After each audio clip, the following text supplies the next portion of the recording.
ఈరోజు ధ్యాన అంశము ప్రభు రాకడ సమీపించే కొలది మనము చేయవలసినవి.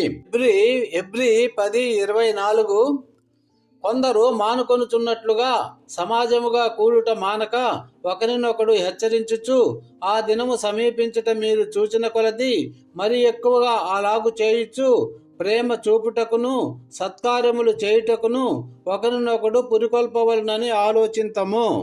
ప్రేమైన దేవుని బిడ్డలారా, ఈ కాలము సాధారణ కాలము కాదు. మనము జీవిస్తున్నది ప్రభు రాకడకు దగ్గర అవుతున్న కాలము. ప్రపంచం మారుతుంది, మనుషుల హృదయాలు చల్లబడుతున్నాయి, ప్రేమ తగ్గిపోతుంది, స్వార్థము పెరిగిపోతుంది.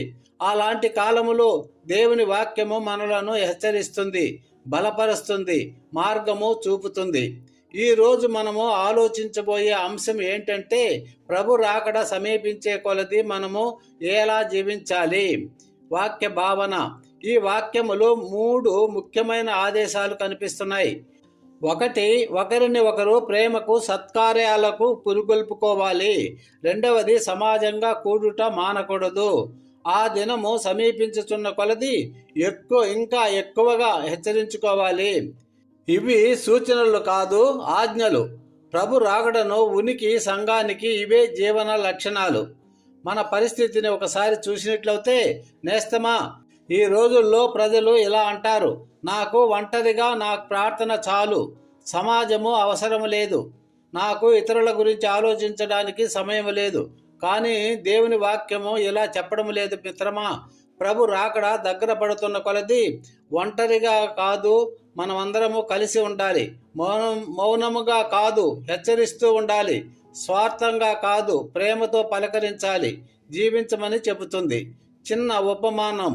ఒక గ్రామములో దీపాల పండుగ జరగాల్సి ఉంది. ఆ పండుగ రాత్రి రాజు గ్రామాన్ని దర్శించబోతున్నాడు.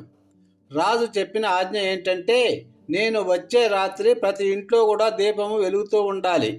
కొంతమంది గ్రామస్తులు కలిసి దీపాలు సిద్ధం చేసుకున్నారు. ఒకరికి నూనె తక్కువైతే మరొకరు పంచుకుంటూ వారి దీపాలను ఆరిపోకుండా జాగ్రత్తగా ఉంచుకున్నారు.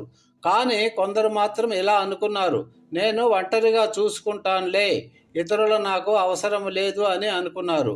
ఆ రాత్రి వచ్చింది, గాలి వీచింది, ఒంటరిగా ఉన్న వారి దీపాలు ఆరిపోయాయి.